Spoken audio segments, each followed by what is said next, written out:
영적 문제는 어디서 왔는가? 여러분, 창세기 3장 1절 6절은 우리는 수없이 들었습니다. 초신자 때부터 시작해갖고 중직자가 되고 또 전도사가 되고 강도사가 되고 목회자가 될 때까지 설교를 하고 듣고 해온 부분입니다. 그래서 이 영적 문제에 있다 하는 말은 참 저주스러운 말입니다. 예를 들어서 우리 교회 어떤 여자 집사가 갑자기 옷을 후루룩 벗더라고요. 그 감당이 안 되죠. 목사님 보세요 하고 홀딱 다 벗었거든요. 그때 잠시 혼란이 옵니다. 올라오는데 그러고 나서 설교를 끝나고 나서 너 영적 문제에 있어 소리를 안 했습니다. 왜 그러냐? 영적 문제가 있다는 것은 하나님을 떠난 자를 얘기할 적에 영적 문제가 있다고 합니다. 그러면 아주 저주스러운 말이에요. 너 하나님 떠났으니까 저주받는다는 소리. 그러나 만약에 그거 하고 싶어도 잠시 중단을 했다가 그 사람의 메시지를 듣고 힘을 얻어서 내가 하는 말이 이해가 될 때 그때 가서 너 그때 심각한 영적 문제를 가졌어 해야만이 그 사람이 이해가 됩니다. 처음부터 그걸 얘기를 하다 보면 사역자들이 그 사람하고 관계는 이미 끝나버립니다. 문제의 해결은커녕 더 나빠져버립니다. 그렇기 때문에 우리가 특히 정신문제 있는 사람들, 이런 사람들 치유사역을 할 적에 각별히 조심해야 할 말이 영적 문제란 말입니다. 이 영적 문제는 누구나 조금씩은 다 갖고 있습니다. 누가 더 큰 것을 가지냐, 작은 것을 가지냐, 그게 문제지. 다 갖고 있습니다. 오늘 본문에서 보는 같이 여기에 나오는 게 뭐에 나옵니다. 첫째 계명은, 천명인 첫째 계명을 선악과를 먹지 말아야 했는데 먹게 그 1계명을 어긴과 동시에 책임 전가가 창세기 3장 1절에서 6절로 나옵니다. 오늘날 핑계대고 책임 전가하는 것은 여전히 이 땅 가운데 이루어지고 있다는 사실입니다. 그러다 보니까 이러한 영적 문제가 해결될 수가 없는 것입니다. 개인만 넘어지면 괜찮은데 가정과 가문까지도 그 스테이션이 다 장악됐기 때문에 어떻게 망한지도 모르고 출애굽기 4장 20장 4절 5절과 같이 3, 4대까지 망하는 그런 지환이 되었을 것입니다.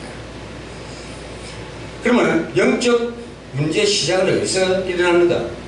오늘 본문에서와 같이 본문에도 있지만 창세기 1장 2절에서 벌써 아담 이전에 흑암, 공곡, 혼돈이 있었습니다.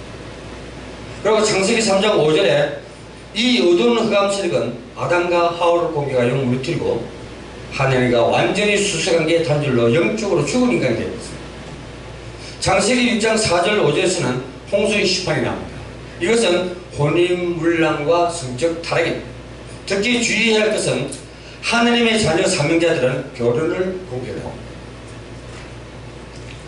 창세기 11장 1절에서 8절은 그러더니 이게 어떤 문제인가? 바벨탑 사건이 나오죠. 바벨탑을 쌓고 아주 성공하라고 하는 부분 인본주의들을 틈을 타고 사단은 역사하게 되겠습니다. 창세기 6장은 그 홍수 시판이죠. 그리고 계시록 12장 1절 9절에서는 마지막 때는 아주 혼란을 준다고 했습니다. 그런데 예뱀이라고 합니다. 그래서 여러분 창세기 3장 1절과 5절과 선악과 사건과 유다서 1장 6절 7절을 참고하십시오. 소돔과 고모라를 무너뜨리는 그 본인이 바로 창세기 3장에 나오는 그 예뱀이라는 뜻입니다. 유다서 1장 6절 7절을 이해하면 창세기 3장에 나오는 그 뱀의 존재를 정확하게 알 수가 있을 것입니다. 그래야 예수께서 답을 주셨습니다. 예수 그리스도께서 뭐라고 하셨는가? 오직 예수 그리스도가 먼저 되어진다는 것입니다. 마가복음 3장 13절에서 예수님이 부르십니다. 일단 예수께서 원하신 자를 부르십니다. 이러한 근본 문제를 해결하기 위해서 예수님이 오셨기 때문에 원하는 제자를 부르십니다.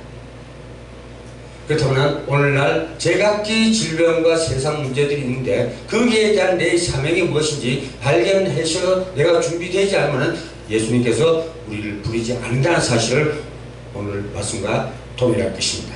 정확하게 말하면 여러분 사명자들이 하늘을 찾는 것이 아니고 하나님의 소명자로 부르신 것을 사명으로 여러분을 부르신다는 것입니다. 그럴 때 우리는 아멘 하고 응답하는 여러분이 되시길 바랍니다.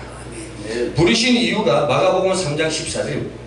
너희와 함께 있기 위함이고 또 전도와 선교를 하기 위함이다 했습니다. 한마디로 부르시면 구원을 말합니다. 이것을 말하는 것이 전도와 선교이니까 이를 위해 불렀다고 했습니다. 중요한 것이 하나 되어 있습니다. 마가복음 3장 15절 예수님이 중요한 말씀은 귀신을 쫓는 권세도 있게 함이라고 했고 세상 영적 문제를 해결하는 권세를 주기 위해서 불렀다 했습니다. 가져라 찾아라가 아니고 주기 위해서 부르신 것입니다. 여기서 중고등부, 초등부, 학생들, 교사들이 주의할 부분이 있습니다. 어떤 면에서 지금 준비하려고 하는데 전에 유초등부 합숙 훈련을 하는데 가본 적이 있습니다. 악몽에 시달린 학생들이 있었습니다. 눌리는 자도 있습니다. 그 손들어 보니까 손들어 애들이 너무 많았어요. 내가 지금 영적 싸움을 해야 된다. 그리고 기도해야 된다. 성령 충만해야 된다고 대충 가르친 그것이 문제입니다. 가르쳐줄 때는 확실하게 힘이 되도록 각인 딱 되도록 가르쳐줘야지 준성 가르쳐주면 덧이 효과가 난다는 것입니다. 그래서 그 아이는 더욱 시달리게 됩니다. 관리하는 사람들은 무속인으로 있다가 돌아온 사람들이 많이 있습니다. 분명히 구원받은 분들인데 악령이 수십 마리 몰려옵니다. 그래서 우리가 틀리게 말합니다. 너가 싸워야 된다. 성령 충만 받고 속지 마라. 맞는 말이냐 몰라. 그것은 틀린 말입니다. 성령 충만 받아낸다고 받으십니까? 의학적인 기도를 하고 기도에 능력 있는 기도를 하라 한다고 그 사람이 능력 기도가 나옵니까? 그럼 우리는 어떻게 해야 된다? 그 사람들인데. 그리고 저와 여러분들이 좀 소심하게 생각할 부분입니다. 우리는 그들에게 답이 있는 말을 분명히 전해야 됩니다. 우리는 귀신이 와도 괜찮습니다. 그것이 답입니다. 왜냐? 그 시간에 하나님은 무엇을 하시겠습니까? 우리가 기도하고 먼저 해놓으면 하나님이 앞서가서 먼저 정리해버립니다. 그것은 내가 힘이 있는 삶일지게 우리가 성령 충만을 누릴지게 가능한 일입니다. 그러나 상대방은 그걸 가지고 안 있기 때문에 번번이 당한다. 치유되는 척 하다가 또 넘어지고 또 넘어지고. 왜? 7 귀신을 갖고 돌아버리기 때문에. 우리가 그들을 끊어지면 확실하게 끊어줘야죠. 어설프시 끊어주면 더 곤욕을 치르게 됩니다. 우리가 말하면 잘못해서 영접하고도 자살하는 사람이 있습니다. 왜냐? 내 문제가 해결이 안 되니까 또 교회에서 말도 못하고 자꾸만 무너집니다. 반대로 말할 수가 있습니다. 하나님과 함께 하는데 자살할 수 있느냐? 저는 그렇게 생각하지 않습니다. 우리 예수 믿는 사람들은 전부 다 임마누엘 한다고 다들 얘기합니다. 이제 믿은 사람이나 10년, 20년, 40년 믿은 사람이나 누구든지 말합니다. 성경 그대로 하나님께서는 성령님께서 우리가 늘 세상 끝날까지 함께 한다.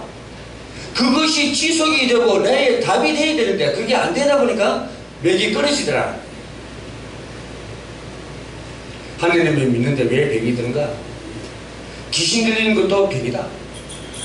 그렇다면 병들어 죽는 것이나 귀신 들려 죽는 것이나 똑같은 것입니다. 이 사람이 귀신에게 속았을 뿐입니다. 그래서 영적으로 시달리는 사람들은 여기에 대한 답을 분명하게 해야 되는 것입니다. 예수 그리스도를 구주로 영접하는 순간 하나님 입장에서 보면 끝나버렸습니다. 와도 괜찮다 끝났다.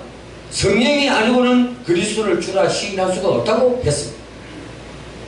우리가 자꾸만 잘못 가르치면 큰 어려움을 당하고 그래서 끝났기 때문에 영적 문제가 와도 안 와도 괜찮습니다.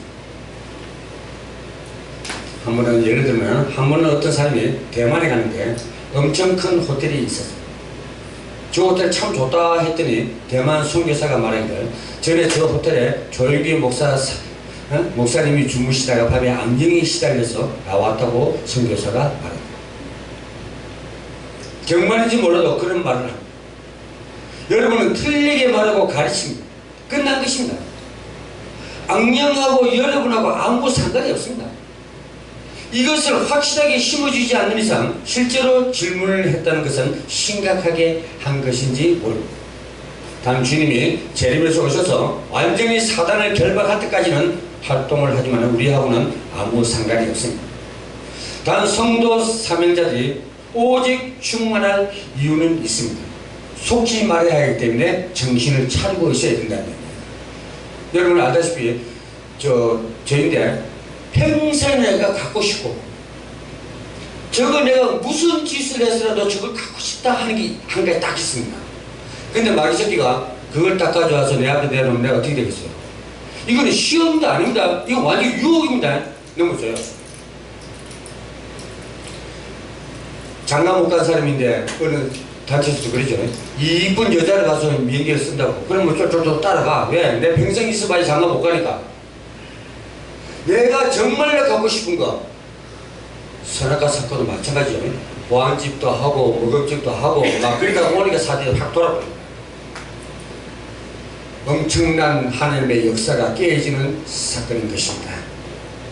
그래서 우리는 늘 성령 충만하라 하는 것은 일시적인 충만이 아니라 지속적으로 그것이 돼야만이 하나님 성 역사에 우리가 같이 동참해서 같이 덩실덩실 춤추고 갈 수가 있습니다. 그런데 하나님의 역사는 미안하지만은 그래서 있어 우리를 따라가는 것이 아니라 하나님의 역사는 지속적으로 계속 점진적으로 가고 있다는 사실. 그런데 우리가 늦어서 못 따라가. 깨닫는 것도 없고 또 눈치도 못 채고 그러다 보니까 맨날 지체대에서 주세요 주세요 하고만 있는 거야. 정말 복음주의고 기도하는 자들은 맨날 주세요 주세요만 하지 않습니다. 하나님 뭐 하겠습니다. 그래야만이 하나님 자녀들이 이제 하나님 볼 때 기뻐하는 거예요. 맨날 어디 가서 얻어 터지고 응? 이미 그리스도로 승리하시는데 맨날 가는 것보다 패하는 거라. 왜? 내가 힘이 없기 때문에. 정말 하늘로부터 주는 힘을 길러야만 우리가 가는 곳마다 바른 곳마다 사감, 흑암 저진식을 다 꺾어버리고 승전고 승전가를 올려주는 하나님의 자녀가 될 것입니다. 그렇지 않으면 사단의 권세에게 자꾸 묶여서 빠져나오질 못하게 됩니다. 우리가 정시 기도로 예배에 집중해야 됩니다. 정시 기도 때 비전을 꿈꾸는 행복한 시간을 만들어야 합니다. 그때부터 치유의 시작이 되는 것입니다. 무시기도도 하셔야 됩니다. 그리고 전도 현장을 가보면 여러 가지 혼란이 옵니다. 근데 그 현장에 응답이 와 있는데 우리가 모르고 있을 뿐입니다. 그것을 누리는 것을 보고 무시기도로 갑니다. 예배 기도입니다. 우리가 예배 드릴 때 대표 기도하는 것도 참 근본적으로 우리가 어떤 것을 기도해야 되는가 하는 것을 우리가 알고 기도를 할 때 더 효과적인 기도가 될 것으로 믿습니다. 위에 두 가지를 가지고 예배에 집중하시고 말씀에 집중하면 됩니다. 우리가 어떻게 해야 할, 이렇게 해야 할 이유가 분명히 있습니다. 우리의 삶입니다. 누구를 위한 삶입니다. 오직 예수 그리스도를 위해서 일해주고 살아주는 것이 우리 인생살입니다. 오늘 오전의 설교와 일맥상통한 얘기일 것입니다. 결단합시다. 그리고 여러 가지 문제가 있을 때 한 번에 해결하려고 하지 말고 조금만 결단 내려도 응답이 오게 되어 있습니다. 그래서 조금만 문제도 기도하다가 결단을 내리면 굉장한 응답이 시작될 것입니다. 그리고 하나님이 나에 대한 계획이 무엇인지 기도로서 알아가시길 바랍니다. 그리고 하나님의 계획을 찾아낼 것입니다. 결국은 우리 사명자들은 어떻게 하면 무엇을 해야 되는가? 우리 체질이 바뀌어야 됩니다. 옛날 구닥다리 체질 갖고는 이 세상을 못 이깁니다. 잘못된 처음에 우리가 믿음에 딱 들어갔을 때 잘못된 각인들이죠. 그것이 뿌리가 내리면 체질화되어 보면은 진짜 성령 하나님도 그 때려 부수려면 참 힘들 겁니다. 막 단단히 바이팅을 해가지고 굳어버립니다. 그렇기 때문에 그 체질화되기 전에 우리가 빨리 유턴하셔서 잘못된 것을 던져버리고 올바른 것을 각인시켜서 뿌리를 내린다면 어떤 한란 유하고 동남풍이 불어도 절대 뿌리 깊은 나무는 흔들리거나 뽑히지 않죠. 오늘날 우리에게 하나님께서는 승리하라고 뿌리를 깊이 내려서 체질화되라고 말씀하고 있는 것입니다. 부모는 자녀들 대부분 공부를 열심히 하는 겁니다. 중학교 1학년부터 고등학교까지 공부를 열심히 해야 하는 것은 1등 하는 것을 중요하지만 일단 체질이 돼야 됩니다. 공부하는 체질이 돼야만이 전국에서 1등 할 수도 있습니다. 이렇게 되게 해주는 것이 매우 중요합니다. 근데 머리가 아주 좋은데 적당히 해도 공부를 잘합니다. 머리가 좋은 사람 적당히 뭐 쉬는 것 같은데 뭐 암기력이 무지성 좋고 가면 무조건 100점입니다. 그 사람이 하면 공부의 체질화가 된 것입니다. 학교를 갈 때가 중요하지만 그것이 전부가 아닙니다. 결국은 우리 자녀들이 어떤 체질화가 되어 있는가 하는 상태입니다. 자녀가 공부 중간쯤 하는데 체질은 뭔가 대화도 되고 노력하도 되고 이 정도 되어도 성공합니다. 공부를 했지만 체질화 되지 않으면 결국 무너지고 맙니다. 우리의 뿌리도 상당히 중요합니다. 그래서 우리는 훈련이 돼야 됩니다. 제자화가 돼야 됩니다. 그래서 마태복음 28장 18절에서 20절에 뭐라고 말합니까? 하늘과 땅에 모든 것을 주셨으니 너희는 가서 모든 족속으로 제자를 삼아 너희의 분부한 모든 것을 가르쳐 지키게 하라. 제자 삼으라니. 그래야만 이 세상을 변화시킬 수가 있습니다. 이 배목사 혼자서 하는 게 아닙니다. 여기 중직자 여러분, 또 목회자 여러분, 사명자 여러분들께서 제자를 삼을 적에 세상을 변화시킬 수가 있는 것이 됩니다. 근본적으로 내가 뿌리가 제대로 내려져야 합니다. 그래서 청소년들은 세상 유혹의 현장들이 너무나 많습니다. 영적인 문제를 급하게 치유하려고 하지 말고 이렇게 하면 됩니다. 제일 중요한 치유 방법은 현대의학적인 방법, 사례의 방법이 아니라 하나님의 말씀을 따라 성령께서 역사하시기 때문에 이렇게 하여야 성경적이며 복음적인 치유임을 아시길 바랍니다. 우리가 어떤 방법을 써도 안 됩니다. 옛날 아무개 부흥 강사, 우리나라 최고의 강사가 불러불러 하다가 그거 하니까 막 귀신이 나가고 안전하게 일을 하고 막 그래 했습니다. 그런데 네? 이제는 어떻게 됐습니까? 그걸 안 됩니다. 그렇게 하는 사람들이 어떻게 됐습니까? 온전하게 눈 딱 뜨고 천사가 되고 간 게 아니라 시커먼 도포 입은 인간이 들어와서 대패돼지 두드려 패가면서 그렇게 가는 거예요. 왜? 예수 믿다가 우리나라 최고의 부흥 강사가 됐다고 왜 비참하게 죽습니까? 성철이가 얘기한 대로 중생을 속였습니다. 잘못 가르치고 잘못 전했기 때문에 그 사람은 지옥으로 끌려가는 겁니다. 오늘날 마찬가지입니다. 우리가 정말 성경적으로 복음적으로 상대를 대해줘야지 다른 방법으로 해결할 방법이 없다는 사실입니다. 그래서 오늘 창세기 3장 1절 6절이 매우 중요한 겁니다. 그래서 전하는 자마다 조금씩 틀리겠지만 이 말씀을 깊이 깨달았으므로 이 시대를 살아가는 저희들이 승리할 수 있다는 사실입니다. 여러분, 오늘 이 말씀이 완전히 각인시키고 뿌리내리고 체질화돼서 이 세상을 변화시키는 하나님의 자녀가 되시기를 주님 이름으로 축복드립니다. 아멘.